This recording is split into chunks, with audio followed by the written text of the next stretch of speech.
Hello everyone, welcome to little lab learning. അപ്പോൾ ഇന്ന് നമ്മൾ ഡിസ്കസ് ചെയ്യുന്ന ടോപ്പിക് എന്ന് പറയുന്നത് ഡ്രീംസ് ആണ്. ഡ്രീംസ് എന്ന് പറഞ്ഞു കഴിഞ്ഞാൽ എന്താണ് ഡ്രീംസ്, പിന്നെ അതുപോലെ ഡ്രീംസിൻ്റെ കുറച്ച് വ്യൂ പോയിന്റ്സ് ഒക്കെയാണ് നമ്മളിന്ന് പറയാൻ പോകുന്നത്. തിയറീസ് അല്ല, ഡ്രീംസിനെ കുറിച്ചിട്ട് കുറച്ച് ആളുകൾ അല്ലെങ്കിൽ കുറച്ച് തിയറി വ്യൂ പോയിന്റുകൾ വന്നിട്ടുണ്ട്. അതെന്തൊക്കെയാണെന്നൊക്കെയാണ് നമ്മളിന്ന് പറയാൻ പോകുന്നത്. അപ്പോൾ ഡ്രീം എന്ന് പറഞ്ഞാൽ നമ്മളെല്ലാവരും, അതായത് മിക്ക ആളുകളും ഡ്രീം കാണുന്നുണ്ടാവും. എല്ലാ ആളുകളിലും ഡ്രീംസ് വരുന്നുണ്ട് എന്നാണ് സ്റ്റഡീസൊക്കെ പറയുന്നത്. പക്ഷെ ചില ഡ്രീംസ് നമുക്ക് ഓർമ്മയുണ്ടാവില്ല. അപ്പം ചില ആളുകളോടൊക്കെ ചോദിച്ചാൽ ഞാൻ സ്വപ്നം കാണാറേ ഇല്ല അങ്ങനെ എന്ന് പറയുന്നുണ്ടാവും. പക്ഷെ അങ്ങനെയല്ല, കണ്ട സ്വപ്നങ്ങൾ ചിലപ്പോൾ നമുക്ക് ഓർമ്മയില്ലാത്തതായിരിക്കും. എല്ലാ സ്വപ്നവും നമ്മൾ ഓർത്തിരിക്കണം എന്നില്ല. ചിലത് നമ്മൾ അറിയാതെ നമ്മൾ ഉറക്കത്തിൽ സ്വപ്നം കണ്ടിട്ടുണ്ടാവും. പക്ഷെ അതിൻ്റെ ഒരു ഹിൻഡ് പോലും നമുക്ക് രാവിലെ എണീറ്റാൽ ചിലപ്പോൾ അറിയണമെന്നില്ല, അല്ലെങ്കിൽ സ്വപ്നം കണ്ടതായിട്ടൊരു സൂചന പോലും നമുക്ക് ചിലപ്പോൾ ഉണ്ടാവില്ല.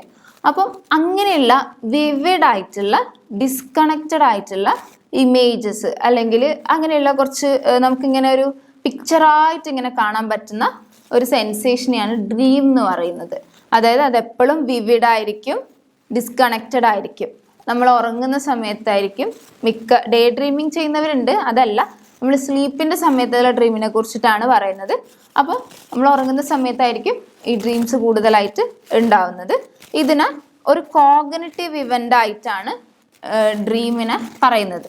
അതായത് പല വ്യൂ പോയിന്റ് വന്നിട്ടുണ്ടെങ്കിൽ ഒരു കോഗ്നിറ്റീവ് ഇവൻ്റ് നമ്മളെ എക്സ്പീരിയൻസിലൂടെയും നമ്മളെ മെമ്മറിയിലൊക്കെയുള്ള ആസ്പെക്റ്റുകൾ വെച്ചിട്ടാണ് ഡ്രീംസ് ഒക്കർ ചെയ്യുന്നത് എന്നാണ് അധികം ആളുകളും സപ്പോർട്ട് ചെയ്യുന്നത്. ആ ഒരു വ്യൂ പോയിന്റിനെ ആയതുകൊണ്ട് ഡ്രീമിനെ നമ്മൾ എപ്പോഴും ഒരു കോഗ്നിറ്റീവ് ഇവൻ്റ് ആയിട്ടാണ് പറയുന്നത്. അത് ഡിസ്കണക്റ്റഡ് ആയിരിക്കും. ഇപ്പോൾ നമ്മൾ കണ്ടിട്ടില്ലേ, ചില ഡ്രീംസ് ഒക്കെ നമുക്ക് കട്ട് ചെയ്തിട്ടായിരിക്കും, ഒരു സീൻ മുഴുവനേ ആക്കിയിട്ടുണ്ടാവില്ല. അതിൻ്റെ ഇടയിൽ നമ്മൾ ചിലപ്പോൾ വേറൊരു സ്ഥലത്ത് എത്തിയിട്ടുണ്ടാവും, അല്ലെങ്കിൽ വേറെ ആളുകളോട് സംസാരിക്കുന്നതൊക്കെ ആയിരിക്കും നമ്മൾ സ്വപ്നം കാണുന്നത്. അപ്പം ഡിസ്കണക്റ്റ് ആയിട്ടുള്ള വിവിഡ് ആയിട്ടുള്ള സെൻസേഷൻസ് അല്ലെങ്കിൽ അത്തരത്തിലുള്ള ഇവൻസിനെയാണ് ഡ്രീംസ് എന്ന് പറയുന്നത്. അപ്പോൾ ഡ്രീംസ് മിക്കവാറും ഉണ്ടാവുന്നത് REM സ്ലീപ്പിൻ്റെ സമയത്തായിരിക്കും. അതായത് റാപ്പിഡ് ഐ മൂവ്മെൻറ്റ് സ്ലീപ്പ് എന്ന് പറഞ്ഞൊരു കൈൻഡ് ഓഫ് സ്ലീപ്പ് ഉണ്ട്. അപ്പോൾ ആ ടൈമിലായിരിക്കും ഡ്രീംസ് ഒക്കർ ചെയ്യുന്നത് എന്നാണ് പറഞ്ഞിട്ടുള്ളത്. കാരണം എന്താ വെച്ചാൽ നമ്മൾ ബീറ്റ വേവ്സ് അല്ലെങ്കിൽ ബ്രെയിനിലെ വേവ്സിനെ കുറിച്ച് പറഞ്ഞിരുന്നു. അപ്പോൾ ബീറ്റ വേവ്സ് എന്ന് പറയുന്നത് നമ്മൾ അലേർട്ട് ആയിരിക്കുമ്പോൾ അല്ലെങ്കിൽ അവെയർ ആയിരിക്കുന്ന സമയത്തുള്ള, തോട്ട്ഫുൾ ആയിരിക്കുന്ന സമയത്തുള്ള വേവാണ്. അപ്പോൾ ആ വേവ് നമ്മൾ REM സ്ലീപ്പിൻ്റെ സമയത്ത് കൂടുതലായിട്ട് കാണപ്പെടുന്നുണ്ട് എന്നാണ് പറയുന്നത് ആളുകൾ പറയുന്നത്. അപ്പം അതുകൊണ്ടാണ് നമ്മൾ ഡ്രീംസ് കാണുന്നത്, അല്ലെങ്കിൽ REM സ്ലീപ്പിൽ ഡ്രീംസ് ഉണ്ടാവുന്നു എന്നൊക്കെ പറയുന്നത്. അതുപോലെ ഡ്രീംസിനെ കുറിച്ചിട്ട് പറയുമ്പോൾ 3 വ്യൂസ്, നമ്മൾ നേരത്തെ പറഞ്ഞു വ്യൂസ് ഉണ്ട്. അപ്പോൾ അതിൽ 3 വ്യൂസിനെ കുറിച്ചിട്ടാണ് നമ്മൾ പറയാൻ പോകുന്നത്. അതിൽ ഒന്നാമത്തെ വ്യൂ എന്ന് പറയുന്നത് സൈക്കോഡൈനാമിക് വ്യൂ ഓഫ് ഡ്രീംസ്. അതായത് ഡ്രീമിനെ കുറിച്ചിട്ട് സൈക്കോഡൈനാമിക് പെർസ്പെക്റ്റീവിൽ എന്തൊക്കെയാണ് പറഞ്ഞിട്ടുള്ളത് നോക്കുക. അപ്പോൾ സൈക്കോഡൈനാമിക് എന്ന് കേൾക്കുമ്പോൾ തന്നെ സിഗ്മണ്ട് ഫ്രോയിഡ് ആണ് അതിൻ്റെ ഫാദർ. അതുകൊണ്ട് അദ്ദേഹമാണ് ഡ്രീംസിനെ കുറിച്ചിട്ട് കുറച്ചധികം എക്സ്പ്ലനേഷൻസ് അദ്ദേഹം കൊടുത്തിട്ടുണ്ട്. അദ്ദേഹത്തിൻ്റെ ഒരു ബുക്ക് ഉണ്ട്, ഇൻ്റർപ്രിട്ടേഷൻസ് ഓഫ് ഡ്രീംസ് എന്ന് പറഞ്ഞിട്ട്. അപ്പം അങ്ങനെ അദ്ദേഹം ഒരു ബുക്കൊക്കെ എഴുതി ഡ്രീം അനാലിസിസ് ഒക്കെ ചെയ്യുന്ന ഒരു തെറാപ്പിസ്റ്റ് ആയിരുന്നു.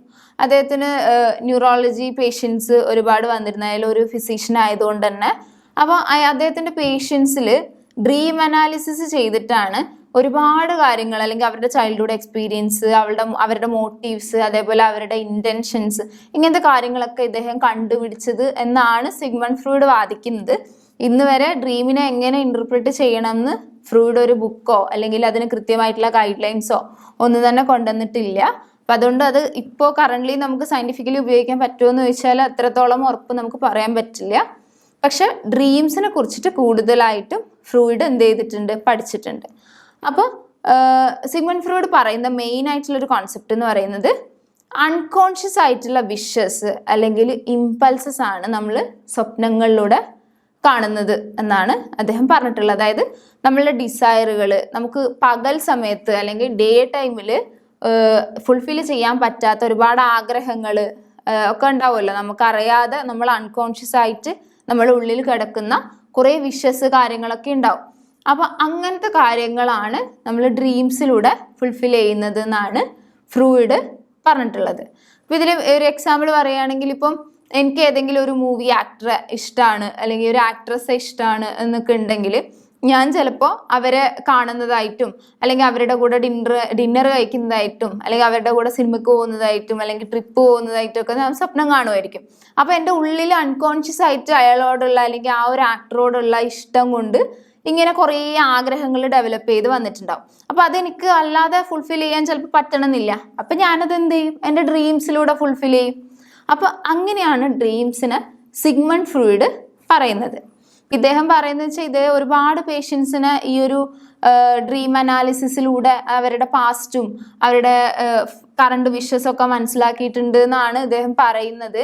ഡ്രീമിന് തന്നെ ഒരു ഇന്നർ മീനിങ് അല്ലെങ്കിൽ ഒരു ഹിഡൻ മീനിങ് ഉണ്ട് എന്നൊക്കെ ഇദ്ദേഹം പറഞ്ഞിട്ടുണ്ട്. ഇപ്പം നമ്മൾ കാണുന്ന ഒരു ഡ്രീം ഉണ്ടാവുമല്ലോ, ആ ഡ്രീമിന് ഒരു ഇന്നർ മീനിങ് അല്ലെങ്കിൽ ഒരു ഹിഡൻ ആയിട്ടുള്ള ഒരു മീനിങ് ഉണ്ട് എന്നൊക്കെ ഇദ്ദേഹം പറഞ്ഞിട്ടുണ്ട്.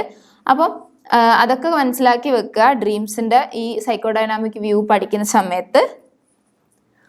അപ്പോൾ അടുത്ത വ്യൂ എന്ന് പറയുന്നത് ഫിസിയോളജിക്കൽ വ്യൂ ഓഫ് ഡ്രീംസ് ആണ്. ഫിസിയോളജിക്കൽ വ്യൂ എന്ന് പറയുമ്പോൾ തന്നെ നമുക്ക് കുറച്ചുകൂടി സയൻറ്റിഫിക് ആയിട്ടുണ്ടാവും. അതായത് ഒരു ബയോളജിക്കൽ ബേസിസ് അല്ലെങ്കിൽ നമ്മുടെ ഒരു ബ്രെയിനിൽ നടക്കുന്ന ഒരു ആക്ടിവിറ്റീനെ കുറിച്ചിട്ടൊക്കെയാണ് ഇതിൽ മെയിനായിട്ട് പറയുന്നത്. അപ്പോൾ ഇവർ പറയുന്നത് വെച്ചാൽ നമ്മളുടെ ഒരു ഫിസിയോളജിക്കൽ വ്യൂവിൽ അവർ പറയുന്നത് നമ്മളുടെ ബ്രെയിനിൽ നടക്കുന്ന റാൻഡം ആയിട്ടുള്ള ന്യൂറൽ ആക്ടിവിറ്റീസ് ഉണ്ടല്ലോ ഉറങ്ങുന്ന സമയത്ത്.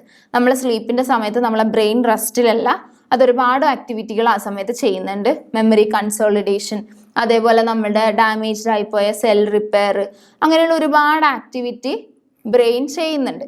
അപ്പോൾ ബ്രെയിൻ ഈ ആക്ടിവിറ്റി ചെയ്യുന്ന സമയത്ത് മെയിനായിട്ട് മെമ്മറി കൺസോളിഡേഷൻ ചെയ്യുന്ന സമയത്ത് ബ്രെയിനിൽ കുറേ ന്യൂറൽ ആക്ടിവിറ്റി, അങ്ങോട്ടും ഇങ്ങോട്ടുമുള്ള ഇൻഫർമേഷൻ പാസിങ്, അങ്ങനത്തെ ന്യൂറോൺസ് തമ്മിലുള്ള കമ്മ്യൂണിക്കേഷൻ, ഇങ്ങനെയുള്ള ഒരുപാട് കാര്യങ്ങൾ നടക്കുമ്പോൾ ഈ റാൻഡം ആയിട്ടുള്ള ആക്ടിവിറ്റികൾക്ക് ഒരു മീനിങ് കൊടുക്കാൻ വേണ്ടിയിട്ട് നമ്മളുടെ ബ്രെയിൻ തന്നെ അല്ലെങ്കിൽ നമ്മുടെ കോഗ്നിറ്റീവ് പ്രോസസ്സ് ഒരു ശ്രമം നടത്തും. ആ ശ്രമത്തിൻ്റെ ഫലമായിട്ടുണ്ടാകുന്നതാണ് ഡ്രീംസ് എന്നാണ് പറയുന്നത്.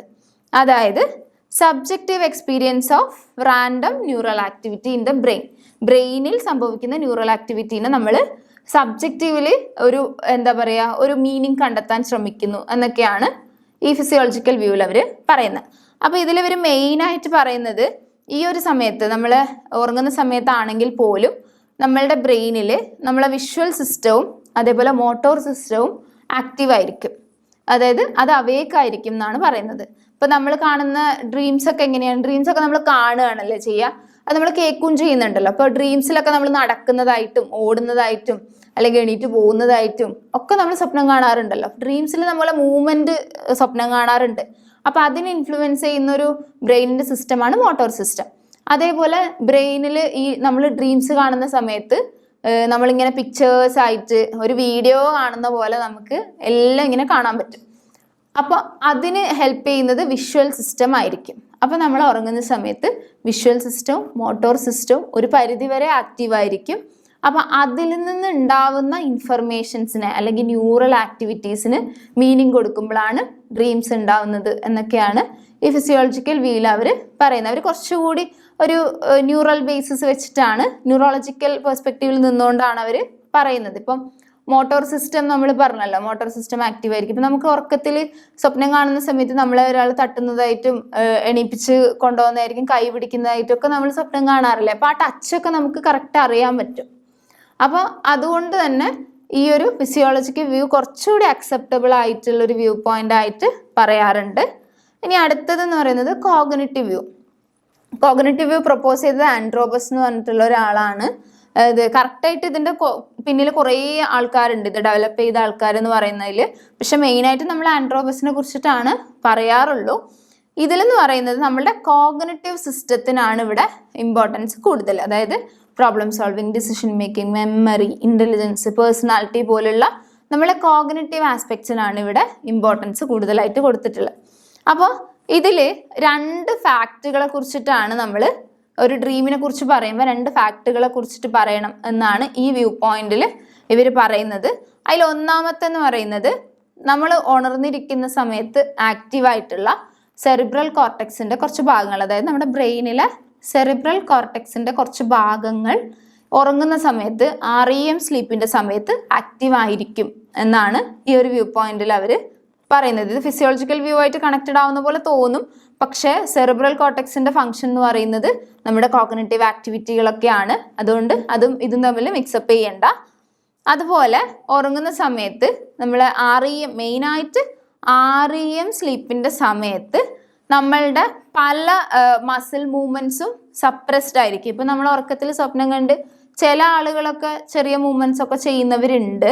പക്ഷെ എന്നാലും മിക്ക ആളുകളും ഉറക്കത്തിൽ കാണുന്ന സ്വപ്നം വെച്ചിട്ട് നമ്മൾ എണീറ്റ് ഓടുകയോ ഡാൻസ് കളിക്കുകയൊക്കെ ചെയ്യുന്നുണ്ടോ? ഇല്ല, മിക്ക ആളുകളും ചെയ്യുന്നില്ല. ഒരു 10% ആളുകൾ ചെയ്യുന്നുണ്ടാവും. അതെന്തുകൊണ്ടെന്ന് വെച്ചാൽ നമ്മൾ സ്ലീപ്പിനെ രണ്ടാക്കിയിട്ട് പറയുന്നുണ്ടെന്ന് പറഞ്ഞില്ല, REMഉം നോൺ REM. അപ്പോൾ നോൺ REM സ്ലീപ്പിൽ നടക്കുന്ന സ്വപ്നങ്ങൾ, അതായത് ആ സമയത്ത് ചിലപ്പോൾ വളരെ റെയറായിട്ട് നമ്മൾ സ്വപ്നം കാണാറുണ്ട്. ആ സമയത്ത് കാണുന്ന സ്വപ്നം നമ്മൾ അതേപോലെ എനാക്ട് ചെയ്യാനുള്ള ചാൻസസ് ഭയങ്കര കൂടുതലാണ്. കാരണം ആ സമയത്ത് നമ്മളെ ബോഡി മൂവ്മെന്റ്സ് ഒക്കെ അത്യാവശ്യം നല്ലപോലെ നിൽക്കുന്ന സമയമായിരിക്കും. അപ്പോൾ നമ്മൾ സ്വപ്നം കണ്ട് ചിലപ്പോൾ എണീറ്റ് പോകുന്നതൊക്കെ സ്വപ്നം കണ്ട് നമ്മൾ ചിലപ്പോൾ എണീറ്റ് നടക്കും. പക്ഷെ REM സ്ലീപ്പിലാണെങ്കിൽ നമ്മളൊരു ഹാഫ് പാരാലിസിസിലായിരിക്കും ഉണ്ടാവുക. നമ്മളെ ബോഡിയൊക്കെ ഫുള്ളായിട്ട് തളർന്ന് നമ്മളെ മസിൽസൊക്കെ ഭയങ്കര റിലാക്സ്ഡ് ആയിട്ട് ഒരു മൂവ്മെൻറ്റിനുള്ള പോസിബിലിറ്റി അവിടെ കുറവായിരിക്കും. അപ്പോൾ ഈ കോഗ്നിറ്റീവ് ആസ്പെക്റ്റിൽ അവർ പറയുന്നത് നമ്മളുടെ എക്സ്പീരിയൻസ്, മെമ്മറി, ഇതിൻ്റെ റിഫ്ലക്ഷനാണ് ഡ്രീംസ്. അങ്ങനെയാണ് അവർ ഈ ഒരു ഡ്രീമിനെ കുറിച്ച് പറയുന്നത്. അപ്പോൾ നിങ്ങൾ ഈ മോളിൽ പറഞ്ഞ 2 പോയിന്റ്സ് എഴുതിയാലും ഈ ഒരു ലാസ്റ്റത്തെ പോയിന്റ് മെയിനായിട്ട് ഇമ്പോർട്ടൻ്റ് ആയിട്ട് എഴുതണം. അതായത് നമ്മളുടെ മെമ്മറീൻ്റെയും എക്സ്പീരിയൻസിൻ്റെയും ഒരു റിഫ്ലക്ഷനാണ് ഡ്രീംസ്. നമ്മൾ ചിലപ്പോൾ എവിടെയെങ്കിലും കണ്ടു മറന്നിട്ടുള്ള കാര്യങ്ങളൊക്കെ ആയിരിക്കും നമ്മൾ സ്വപ്നത്തിലൂടെ വീണ്ടും കാണുന്നത്. അങ്ങനെ ഉണ്ടാവാറുണ്ട്. ചിലപ്പോൾ നമ്മൾ തീരെ കാണാത്തതൊക്കെ നമ്മൾ സ്വപ്നത്തിൽ കാണാറുണ്ടാവും. പക്ഷെ അതും ആയിട്ട് റിലേറ്റ് ചെയ്ത എന്തെങ്കിലും ഒന്ന് നമ്മൾ ഇതിന് മുന്നേ എവിടെയെങ്കിലും വെച്ച് കണ്ടിട്ടുണ്ടാവും എന്നുള്ള ഫാക്ട് നമ്മൾ എപ്പോഴും ഓർത്ത് വെക്കുക. അപ്പോൾ ഡ്രീമിൻ്റെ 3 വ്യൂ പോയിന്റ് ആണ് നമ്മൾ പറഞ്ഞത്. ഡ്രീം എന്താണെന്ന് പറഞ്ഞു, ഒരു ഡിസ്കണക്റ്റ് ആയിട്ടുള്ള കോഗ്നിറ്റീവ് ഇവന്റിനെയാണ് നമ്മൾ ഡ്രീംസ് എന്ന് പറയുന്നത്. 3 വ്യൂ പോയിന്റ് ഉണ്ട്. ഒന്ന് സൈക്കോഡൈനാമിക് വ്യൂ പോയിന്റ് ആണ്, അതായത് അൺകോൺഷ്യസ് ആയിട്ടുള്ള വിഷിന്റെ ഫുൾഫിൽമെന്റ്. അതുപോലെ രണ്ടാമത്തേതെന്ന് പറയുന്നത് നമ്മുടെ ഫിസിയോളജിക്കൽ വ്യൂ, അതായത് ന്യൂറൽ ആക്ടിവിറ്റീസിന് മീനിങ് കൊടുക്കുമ്പോഴാണ് ഡ്രീംസ് ഉണ്ടാവുന്നതെന്ന് പറഞ്ഞു. അതുപോലെ ലാസ്റ്റത്തത് കോഗ്നിറ്റീവ് വ്യൂ. കോഗ്നിറ്റീവ് വ്യൂവിൽ അവർ പറയുന്നത് നമ്മുടെ മെമ്മറിയും എക്സ്പീരിയൻസസിൻ്റെ ഒക്കെ ഒരു റിഫ്ലക്ഷൻ ആണ് ഡ്രീംസ് എന്നാണ് പറയുന്നത്. അപ്പോൾ താങ്ക് യു.